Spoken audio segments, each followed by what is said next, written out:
Hello, this is Brendan. I hope you're having a good day. And today I'm going to look at this painting, a digital painting that I'm making for a contest for Flying Islands Here, I believe. If I have that wrong, I will try to. I'll put it up in the video, or I should say, you'll see it right now up on the screen, basically, because I'm going to add the text. Make sure you get the right place. What that is, if I'm correct, Flying Islands Here. Or let me just say this group. It's a DeviantArt group, DeviantArt, and most people know DeviantArt.com. If you're watching this, you're probably into art, and so you would know that. If not, then go ahead and check it out, DeviantArt.com. Deviant as in devilish and stuff like that. Pretty cool place to communicate with people in art, and actually I've been aware of it for many, many years. They've been around for quite some time. Back when I was actually frequenting. Is that the right way to say that? I was frequently showing up at a different website, which I'd rather not mention at the moment because they're kind of annoying. But yeah, ended up there.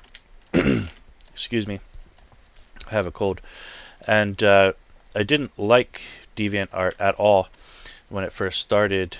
It was really annoying, and that's basically the end of my statement on that. I have nothing else to contribute. When they started, it was just a really annoying community. I guess it wasn't moderated well, and back then the internet was a different place. Let's put it that way.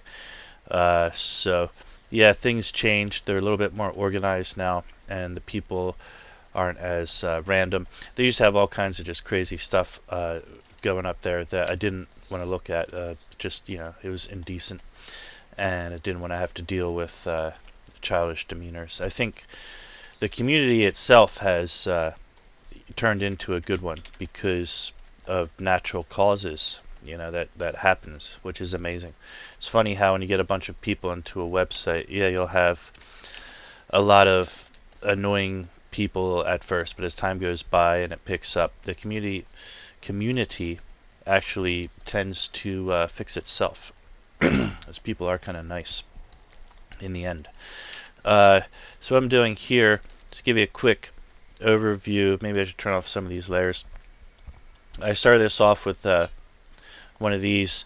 It's a 3-point perspective, and so I had some really complex lines here. As you can see, I was trying to demonstrate this earlier, and I ended up dropping that video. But let me show you quickly. This looks like a mess because that's what happens when you get into sketch mode, right? You're doing your own sketches, and you understand it, but not necessarily everyone else can by looking at it. So let me just demonstrate here. You can see this, like, you have your X, Y, and Z coordinate in 3 dimensions, right? So here would be like the X coordinate, and you can see that it's fanning out because they should all be going back towards a vanishing point, which we can't see. And so I've had this argument with quite a few people. A lot of people think that you should just make the canvas bigger to get your vanishing point. Or if you're drawing on a piece of paper, you can use a really long ruler, and the vanishing point will just be far away, and maybe use a tack on your drawing board, use a pin on your drawing board as your vanishing point. Well, the thing is, sometimes the vanishing point can be very, very subtle, and it could literally, literally be, according to science, it could be a mile away, because you could technically have an angle of, let's say, if I were to have, here is a right angle, and we all know that's right, and here's another right angle. So these points will continue in this direction forever, parallel, and they'll never meet each other. This is basic geometry, so I don't understand. I guess I should just ignore the people who even make these arguments. It's so ridiculous. So let's say this angle, we have these 2 right angles. Let's say there's an angle that was very, very subtle, like this. So it's no longer a right angle, but it's sort of like, what is that? A right angle is 90 degrees, so it would be like, instead of 90, maybe it's like 89 degrees, right? So we have two what do you call it, angles here, that are at 89 degrees, and their bottom surface is at a parallel point. So eventually they're going to cross. But it could be like a mile away, literally. Or it could be, I don't know, 100 feet away or something. This is going to go on and on and on like that. And that one will go on. And it'll be far, far away before they finally meet each other, because the angle is very subtle.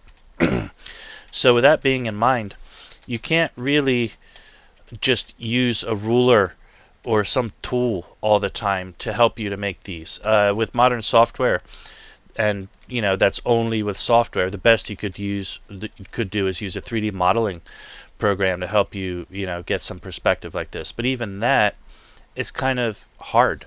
It takes a lot of work to set up a 3D model, right? So basically what we're doing here, setting up a 3D model, but virtually, and we're just doing it ourselves with pen and paper. And how hard is this? All we have to do is do this fanning effect where, let's say it's like a fan. Slowly, each line should be this part of them. Let's say this is, I need to get my bearing straight here. So like, let's say this is the top and this is the bottom, right here. So the bottom, you'll notice they're all at equal length from each other, and the top part, right, they're also at equal length from each other, but they're closer. So, or it should be anyway. And this is very sloppy, and let me exaggerate it a little bit more. So like, we had it like this, a little bit better than that, yeah, like this. So you can see the distance of the bottoms here are all relatively the same. This one wasn't, the last one wasn't so good, but I'm just doing this real quick and eyeballing it. And the distances of the top points are all relatively the same, but they're they fan out. They fan out. And if you can't understand that, you're gonna have a problem with perspective. I don't really want to go into more detail than that because it gets boring and redundant. But basically, you're trying to fan out your perspective. And the important thing to remember, I guess the only thing that really is a little bit tricky sometimes, is just remember which side, the top or the bottom, is going off into the distance. So in this case, I know this is the top of these objects that I'm working on, and let me bring the image back up real quick here. And which layers do I need for this? I should lock them together. Will that work? No, it won't work. Anyway, so we get rid of perspective here. See all the tops. Nope. There. The tops of these trees, you can see how this red lines they're coinciding with the tops of the trees, right? That's where they belong. And then for the side of the trees, I'll use like a blue. For the side of the trees, they're all going kind of down this way. So that's your, that could be your Z coordinate, or I'm not sure if it's X, Y, or Z in this case. But let me bring that back out so you can see it. Now if you look at this perspective layer, see how that matches up. The trees are all going along with this. So that would be like, you can see where the red meets the blue, that's basically the edge of a box. Right? If I were to zoom in here, draw a little box, it's basically the edge of a box like that. And then the other one would come here, there, here, there, and you draw a box. So you have your 3 coordinates. I can't go into detail too much about that. It's like, sometimes you might have to take a whole class and slow down on that, but some people just get it. And for me, I never had too much problem with that. I was always pretty good at math and space and geometry and stuff. So yeah, but there's your X, Y, and Z coordinates, and I'll just draw them. I can draw this out real quick. There's that one, and then you'll notice that again, which part is closer and which part is further away. So if we look at the midground, I have no idea which layers are which here. I named them all, but this all happened so quickly. Okay, so this layer has nothing on it. Where are the trees? Okay, foreground, yeah. All right, there. So if you look at this layer here, the bottom of the trees are obviously going to be further away, right? Get a stronger blue. The bottom of the trees are further away, and the tops are closer to us, at least for that coordinate. And so it's going to fan down this way, and these lines will go down in this direction until there's a point far off, far away. Like I said, it could be a mile down, but there's a point where all those lines will meet up. And then obviously the most vividly clear one here is the this coordinate here, where you can literally feel everything going off in that direction, and so you know that there's a line off there somewhere. So hopefully that helped to confuse you very much. Just kidding, sarcasm. That was I just wanted to give a quick breakdown of how I did that that perspective wise, because I know some people look at this and say, wow, that's really interesting. How could you design something like that with all that perspective and stuff? And it's actually, I guess the point I'm trying to make it's just not that hard. It was just a little bit of somewhat mathematic work, I guess. You could definitely call it geometry, because you're just writing down, at least the geometry classes I had, that's kind of what we did. We drew shapes and stuff. Not really in 3D, but that comes out later in more advanced classes. I guess it's like calculus. But even before that, I never really felt like I needed that to understand the X, Y, Z. If you feel like you're trying to push your drawing another step to get these cool kind of dynamic camera angles and stuff, basically all you need to know is that's where it's at. It's in that X, Y, Z coordinate, and making a foundation sketch. After that, you have a lot of freedom. Like you see now, I'm just painting, randomly around. This is and this is another thing within itself, obviously, getting the good painting techniques. I've been using this software for quite a few years now. I even have classes on it, which a lot of people here who are, if you're watching this video, they actually came from those classes. If you haven't taken my class and you want to know more about how to use the GIMP software and or how to draw a kitten, that's one of my most highly rated courses, is how to draw a kitten. It's a very simple cartoon. It's basically a cartoon lesson, but it gets you started in the fundamentals of illustration. Not the fundamentals of drawing itself, but just fundamental illustration and design, because it goes through all of the how to make a nice sketch, how to study a subject that you want to draw using reference, and then how to make your line work and do some basic coloring after that.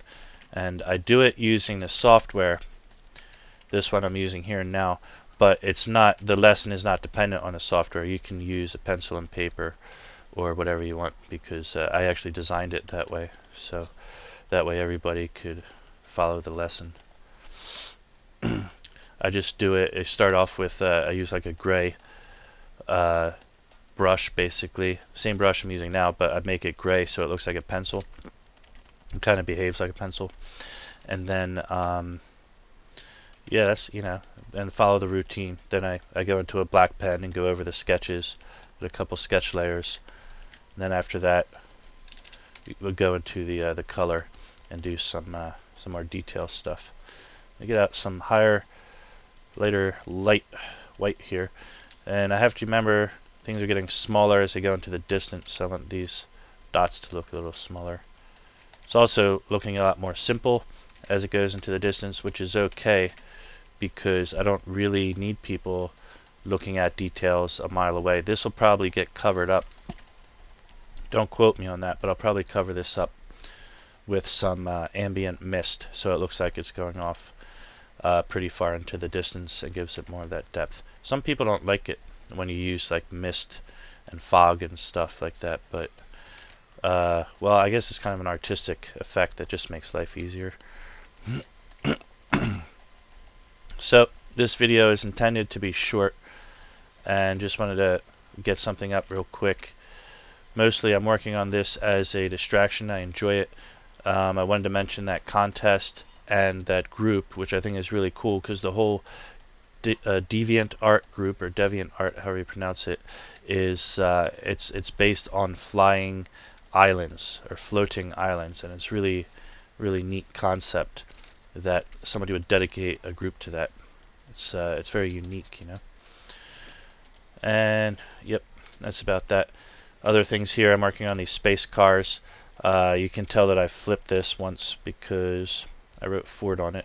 Which way was the... oh, actually, yeah, it should be the other way was the way, but oh yeah, I was in the opposite direction when I wrote Ford on it. So it'll be like, 1,000 years in the future. This is kind of like science fiction. The theme of the contest is named Hanging Trees, H-A-N-G, Hanging Trees. So you can imagine with the theme of the group, that which is floating islands, the idea is to have like trees hanging in space. You know, as long as they're levitating, there are some guidelines. It has to be like visually, obviously floating, and well, basically that's pretty much it. Simple concept. So what I decided to do, because I'm into science fiction a lot recently, and I want to work on my perspective and stuff, so I want to do something techie and science fiction like that'll use a lot of that 3-point perspective, and came up with this. So there's my trees, and I still got to work out the details in the background. Those are supposed to be, it's supposed to be like a city which is also floating, and then there's going to be the Earth or some planet far below, and there's a lot of work that needs to be fixed. There's a lot of like bad perspective here and there that I need to fix. But anyway, yeah, for now, just like that, and I'll be coming up with some more stuff real soon. Hope to see you around, and if you haven't subscribed yet, please do so. Likes on the videos and stuff like that, and sharing is always also appreciated. Have a good day. See ya.